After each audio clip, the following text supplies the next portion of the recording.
Bienvenue dans une vidéo où cette fois on va parler un petit peu comportement humain et notamment ce que je ne comprendrai probablement jamais.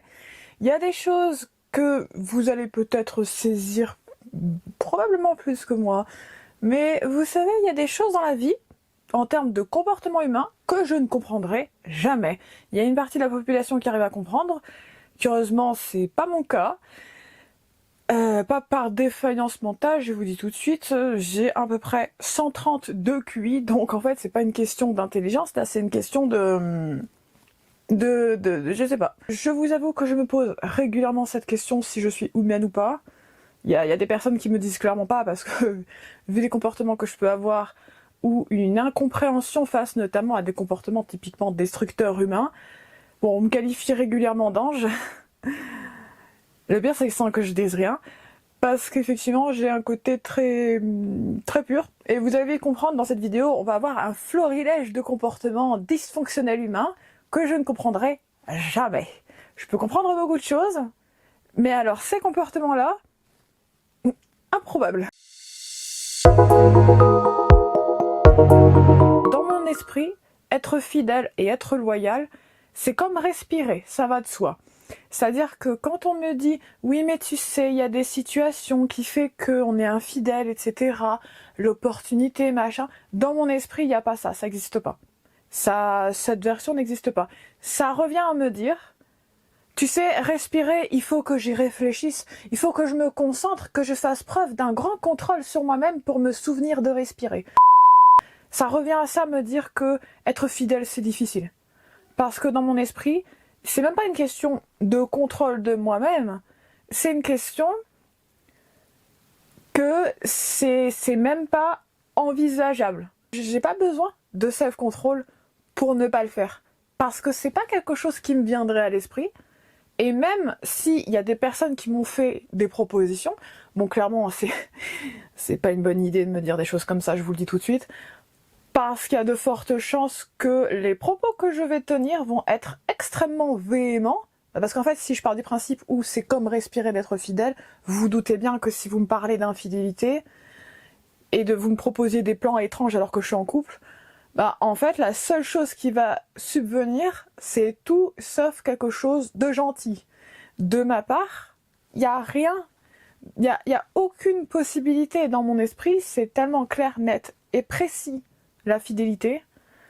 Si je suis en couple et que ça se passe mal, j'en discute avec la personne. Et si c'est pas réglable, eh ben on se sépare.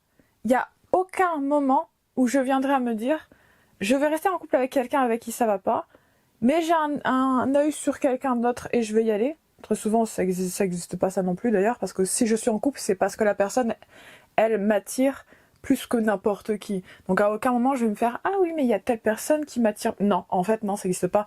Parce que dites-vous, j'ai une particularité, notamment le fait d'être ce qu'on appelle des demi-ex-UL. On oublie les S, rajoutez-le, vous allez comprendre de quoi je parle, mais on va éviter de dire ça parce que sinon je vais me faire striker. À mon sens, le désir et l'amour vont de pair. Je ne peux pas faire sans. Ce qui fait qu'à aucun moment, je vais continuer à être en couple avec quelqu'un que je n'aime pas et ressentir du désir pour quelqu'un d'autre. En fait, c'est pas envisageable. Si j'en viens à avoir du désir pour quelqu'un d'autre, ça veut dire que je suis amoureuse de la personne. Il n'y a aucun moment où je vais me faire « ouais, mais un petit coup vite fait ». Non, dans mon esprit, ça n'existe pas.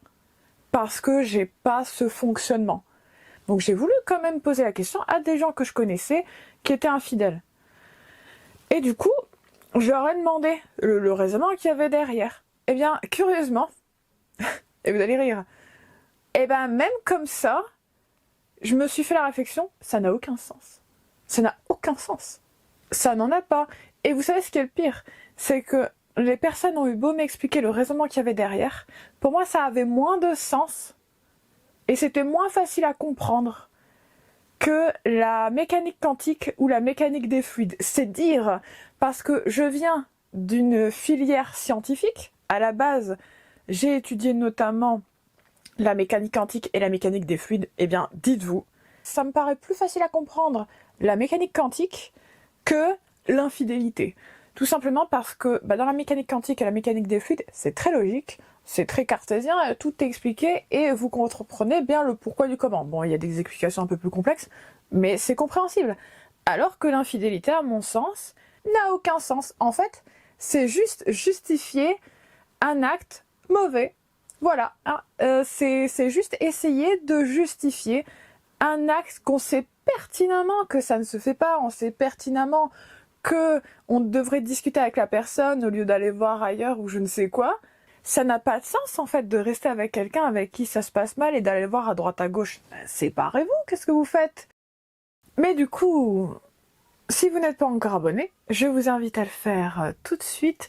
N'oubliez pas de laisser un petit commentaire notamment sur qu'est-ce que vous ne comprenez pas dans les comportements humains notamment. On va pas se mentir, le comportement est tellement riche en termes de dysfonctionnement qu'il y a beaucoup de choses à dire. Il y aura peut-être même 2 autres vidéos sur le sujet parce que oui, il y a de quoi faire. Il y a au moins 2 vidéos supplémentaires à faire sur le sujet.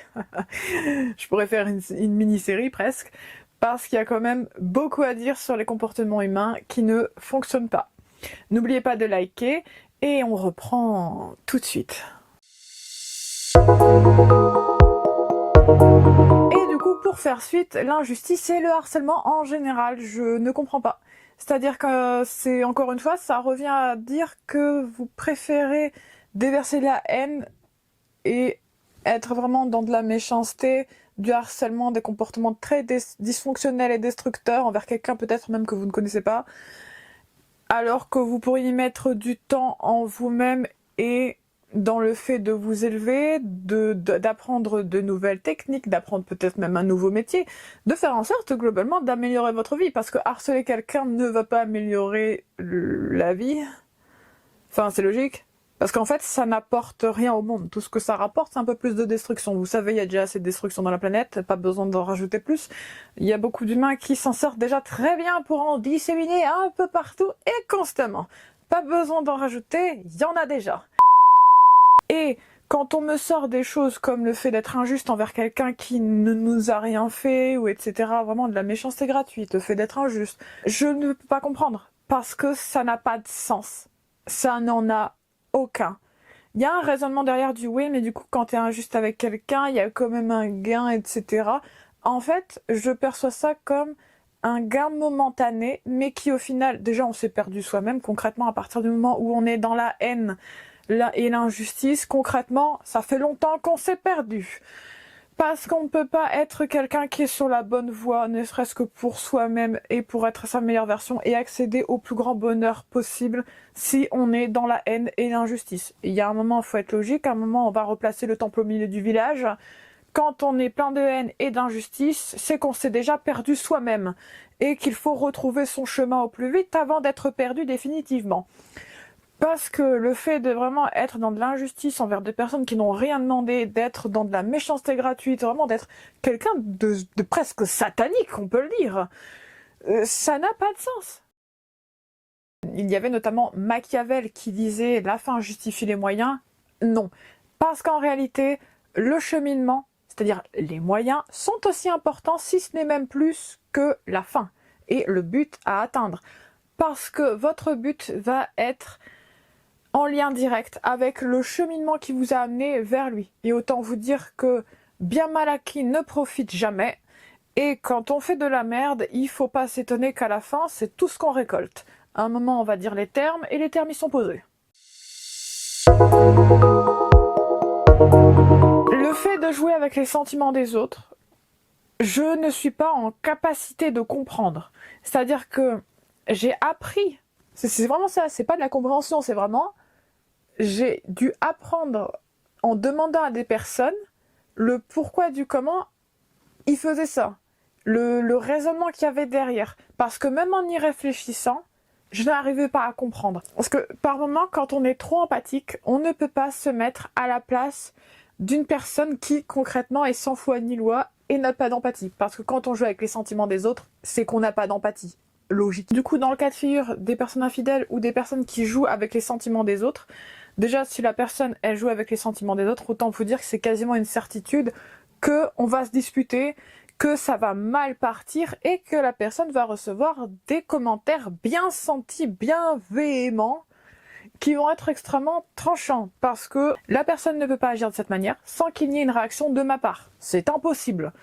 À moins que je sache que le niveau de colère à l'intérieur de moi soit tellement élevé que je risque fort de finir en prison, eh bien, je ne vais pas rester à proximité de ces gens-là. Ce qui fait que tout ce qui relève vraiment des jeux puérils, du fait de suis-moi, je te suis, le fait de faire croire à quelqu'un, d'avoir des sentiments, etc., je comprends pas. Pas comprendre. Impossible. Et quand on est vraiment dans l'état d'esprit dans lequel je suis, c'est-à-dire vraiment d'aller à l'essentiel, d'être aligné, d'être vraiment dans de l'honnêteté autant que possible, on joue pas à ça. Parce que ça n'a aucun sens. Il y a un raisonnement derrière, et il a fallu qu'on m'explique un petit peu, parce que même avec mes 130 de QI, je pouvais pas comprendre ça. La logique leur logique, parce que concrètement, à mon sens, ça n'a absolument rien de logique, était que oui, mais du coup, en faisant ça, du coup, la personne, elle va me donner, par exemple, un accès à son lit, on va dire. Dans mon sens, en fait, c'est juste une excuse retorse, parce que on va dire les termes, et c'est retorse, le terme exact. C'est juste une excuse et une technique retorse pour excuser un comportement merdique. À un moment, on replace le temple au milieu du village, et le fait de faire croire à quelqu'un qu'on a des sentiments pour lui ou pour elle, juste pour obtenir des quelconques faveurs, que ce soit de l'argent, que ce soit d'un statut, que ce soit des followers, ou que ce soit le fait de pouvoir avoir un accès à son intimité, n'est-ce pas ? Ce sont juste des excuses retorses. Je ne peux pas ressentir de pitié envers ces personnes parce que ce sont des personnes retorses qui n'hésitent pas à détruire les autres, à détruire la confiance en soi, à détruire le cœur de pauvres personnes qui n'ont rien demandé. Donc non, je peux pas ressentir de pitié et non, je peux pas essayer de comprendre. Je vois le raisonnement qu'il y a derrière parce qu'on me l'a expliqué, mais ça n'a aucun sens et c'est quelque chose que non, je peux pas comprendre et il n'y a pas de circonstances atténuantes à ça. À partir du moment où une personne joue avec les émotions de quelqu'un d'autre, cette personne elle est retorse. Et je peux pas me mettre à sa place. À aucun moment ce n'est possible de se mettre à sa place parce que je pense que mon âme est trop pure pour comprendre ça. Parce que dans mon esprit, c'est quelque chose d'inenvisageable. Après, effectivement, on a tous notre appréciation, comme je le dis assez souvent, l'appréciation demeure à la disposition de l'observateur, et c'est vrai. Mais je vous avoue que tout le monde fait ce qu'il entend, et ce qu'elle entend, j'entends bien. À aucun moment, à moins de perdre mon âme et perdre ma personnalité, de changer carrément entièrement au point où, clairement, ce n'est pas la même personne que vous avez en face, à aucun moment, je ne peux comprendre ça. Après, voilà, chacun fait ce qu'il entend, c'est vrai. Mais je suis aussi libre de pas vouloir fréquenter des gens comme ça. Le fait d'exiger des autres d'être quelque chose que l'on n'est pas soi-même. Parce que l'exigence, ça commence par soi-même. Et quand on n'est pas de soi-même ce qu'on exige, on appelle ça de l'hypocrisie. Et eh bien oui, à un moment, il faut dire les termes. Du coup, effectivement, dans mon esprit, ça n'a pas de sens. On aura toujours plus de pouvoir sur soi-même que sur les autres, donc c'est logique de commencer à travailler sur soi-même et à être exigeant envers soi-même plutôt qu'être exigeant envers les autres, parce que c'est très logique de commencer du coup par soi-même. On n'exige pas des autres ce qu'on est incapable d'être. Le fait de rater tout simplement une occasion de dire je t'aime à quelqu'un sous prétexte qu'on a peur du regard des autres ou d'être rejeté. Le raisonnement derrière, la crainte, je peux le comprendre encore jusqu'à un certain point, mais effectivement, je ne peux pas comprendre le fait de rater l'occasion de dire je t'aime à quelqu'un parce qu'on a peur ou parce que ceci, cela, parce qu'on a peur d'être abandonné, d'être rejeté. Il y a beaucoup de choses encore, ça je peux le comprendre, mais le fait de rater une occasion de dire je t'aime à quelqu'un, ça me paraît très compliqué à comprendre, voire même improbable. Et je m'explique pourquoi, et là c'est surtout en raison de mon expérience personnelle. je vais vous partager. Le but c'est pas de vous faire pleurer, je vous dis tout de suite, ni d'appeler à la pitié, ni aux excuses, ni au pardon. Je vous le dis tout de suite. Si vous avez déjà vu notamment mes premières vidéos, vous savez du coup que je suis le genre de personne qui a un passé assez difficile. J'en ai parlé assez brièvement, je pense, dans ma deuxième vidéo, de la timidité maladive à l'extraversion, il me semble. Sur le fait d'avoir conscience de l'éphémérité de la vie et du fait notamment que l'on n'a pas toujours le temps de faire tout ce qu'on est censé faire, notamment parce que la mort vient pour nous tous, hein, comme je le dis assez souvent. C'est assez sombre dit comme ça, mais c'est extrêmement lucide. J'ai quand même des expériences assez marquantes, et il y a notamment celle face à la mort. J'ai notamment tenu dans mes bras des personnes qui étaient en train de mourir. Donc autant vous dire que le rapport que j'ai à la vie, et surtout celui à la mort et à l'amour, est très particulier. Dans le sens où, comme j'ai parfaitement conscience de l'éphémérité de la vie, d'à quel point elle est fragile, d'à quel point tout peut s'arrêter dans les 10 à 15 prochaines minutes, eh bien le fait d'être consciente de ça fait que je ne me dirai à aucun moment qu'il ne faut pas dire à quelqu'un que je l'aime, de crainte d'être rejeté. La chose la plus terrible qui soit, ce n'est pas d'être rejeté. C'est plutôt, déjà de voir quelqu'un que j'aime en train de mourir, ce qui est déjà arrivé. On va pas trop s'étendre sur le sujet parce que j'ai pas spécialement envie d'en parler comme ça, hein. C'est quand même des sujets assez c'est quand même des sujets assez particuliers. Mais du coup, j'ai une vision de la vie et une manière d'être qui fait qu'effectivement, je vais dire assez facilement à une personne que je l'aime, je t'aime, parce que je le pense. C'est notamment pour ça que je ne joue pas avec les autres, parce que comme j'ai conscience de ma mortalité et celle des autres, effectivement, du coup, je ne joue pas avec les autres, hein, c'est extrêmement logique. Mais du coup, le fait de ne pas dire je t'aime à quelqu'un par peur du rejet, même ou simplement de s'ouvrir, c'est pas quelque chose que je peux comprendre, parce que le fait de rater l'occasion de dire à quelqu'un qu'on l'aime, le fait même de rater l'opportunité, tout simplement, d'être avec la personne parce qu'on n'a pas eu le courage de ses sentiments, c'est quelque chose que je ne peux pas comprendre, parce que vous savez, et même c'est un conseil qui va être très personnel, ne ratez pas une occasion de dire à quelqu'un que vous l'aimez, parce que c'est peut-être la dernière fois que vous aurez l'occasion de le faire. Alors oui, ça fait peur. Oui, c'est vrai qu'il y a le fait que ce soit potentiellement quelqu'un qui va vous rejeter, mais au moins vous l'aurez dit. Et sachez-le, une vie sans regret, c'est pas forcément une vie où on s'est pas fait rejeter, c'est pas forcément une vie où tout le monde nous a aimés, c'est une vie où on a osé aimer aussi intensément qu'on le pouvait, aussi ouvertement qu'on le pouvait, et qu'on a dit et fait ce qu'on pensait. Le fait d'être en couple avec des personnes qui nous traitent mal, en soi, ça n'a pas de sens, tout simplement parce que déjà vous valez mieux que ça. Et ensuite, parce que si une personne ne nous traite pas bien, du coup, on ne la fréquente pas. Logique. Pour certaines personnes, c'est pas logique, notamment quand on est dans le déni et l'aveuglement, hein. Vive Disney et les dessins animés qui nous ont bien menti. Dans le raisonnement notamment de la justification de ça, il y a l'amour inconditionnel notamment. Bon, la plus grosse connerie de l'univers tout entier, probablement la chose la plus dangereuse au monde. Je le répète, je l'ai déjà dit dans une de mes vidéos, notamment je crois que c'était dans la vidéo les pires conseils qu'on nous donne, je crois.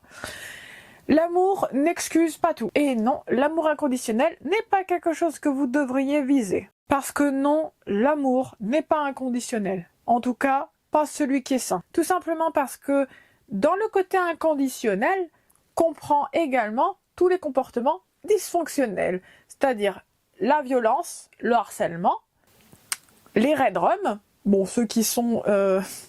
voilà, switchés, vous allez comprendre. peut comprendre beaucoup de choses, vraiment beaucoup de choses. Le fait par exemple d'être partagé contre son avis. Tu vois ce que je veux dire? Comprendra qui pourra. Voilà. Ça comprend quand même beaucoup de choses. Donc non, l'amour inconditionnel n'est pas du tout quelque chose de souhaitable, c'est même quelque chose que vous devriez éviter parce que ça veut dire aussi que vous allez justifier et accepter tout et n'importe quoi. Parce que c'est ce que ça comprend dans le côté inconditionnel, hein. Notez bien ça. Notez bien, notez bien. Et quand on n'a pas envie de finir dans la rubrique fait divers, eh bien en général, on évite ça. Donc notez bien, et si une personne vous maltraite, vous ne restez pas. Le fait de critiquer vraiment à tort et à travers, c'est pas quelque chose qui me semble logique. Notamment parce que si vous avez un avis à donner qui est neutre et constructif, c'est normal de le donner. Voilà, si c'est neutre et constructif, à minima, il n'y a aucun problème.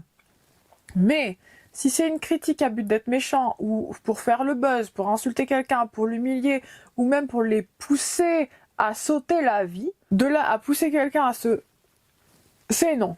Parce que dans mon esprit, ça n'a pas de sens. Et en plus, ça apporte du très très mauvais karma. Alors on y croit, on n'y croit pas.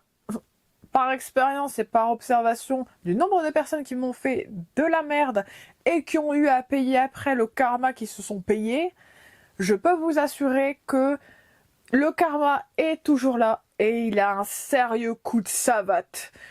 C'est le genre d'entité, on va dire, c'est le genre je sais pas, d'entité, de choses qui répond comme l'univers avec un esprit twisted à souhait, voire même il dépasse nos espérances les plus grandes, et qui va globalement les mettre plus bas que terre. Parce qu'à partir du moment où on agit avec de la haine, de l'injustice et de la méchanceté gratuite à but de nuire aux autres, vous pouvez être sûr que le niveau de karma que la personne va récolter sera monstrueux.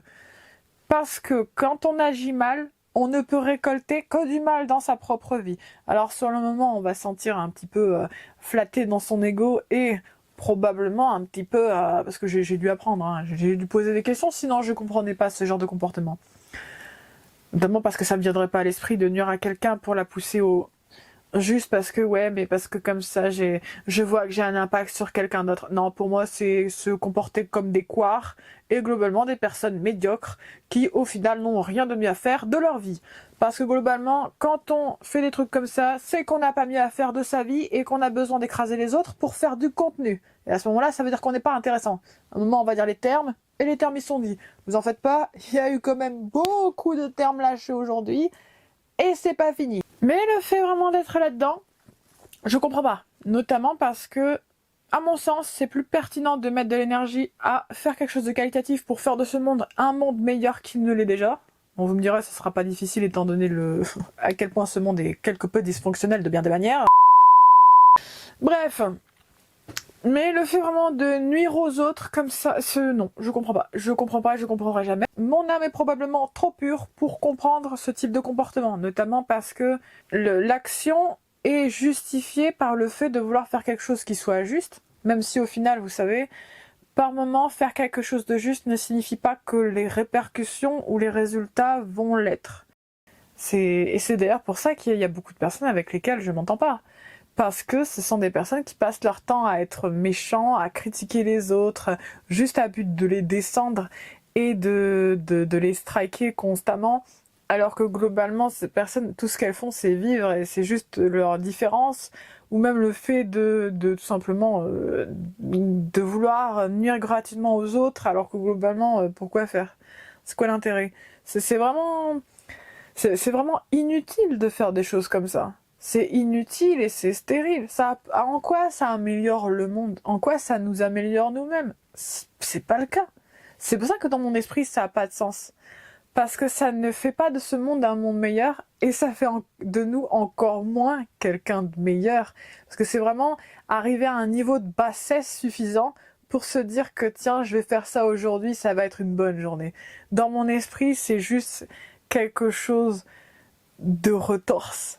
C'est retorse, c'est se montrer couard, parce que c'est vraiment à chaque fois viser des personnes qui sont en état de vulnérabilité, Et à mon sens, en fait, c'est juste une preuve de médiocrité. C'est une preuve de médiocrité et de bassesse qui fait que la personne, elle mérite pas notre attention.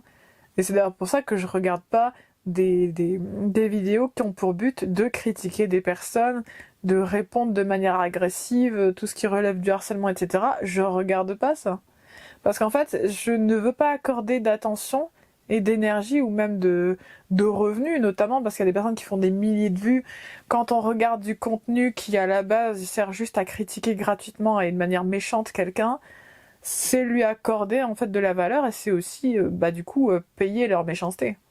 Donc si vous n'avez pas envie de participer à ça, leur accordez pas d'attention. C'est logique. Et sur ces mots, nous allons terminer cette vidéo. Il y aura probablement au moins une autre vidéo sur le sujet parce qu'il y a un sujet que j'ai évité aujourd'hui parce que bon, il est assez conséquent. J'espère que vous avez passé un excellent moment avec moi. N'oubliez pas de vous abonner, de liker et de commenter notamment sur quel comportement humain et surtout dysfonctionnel, n'est-ce pas, vous ne pouvez pas comprendre ou que vous trouvez très questionnable. Je vous invite du coup à l'écrire dès à présent, comme ça on pourra rire ensemble du côté dysfonctionnel des humains, vous en faites pas, hein. Il y a de quoi faire au moins une conférence entière d'au moins 10 heures, très facilement. On se retrouve la semaine prochaine à 17h17 comme d'habitude, et sur ces mots, à bientôt.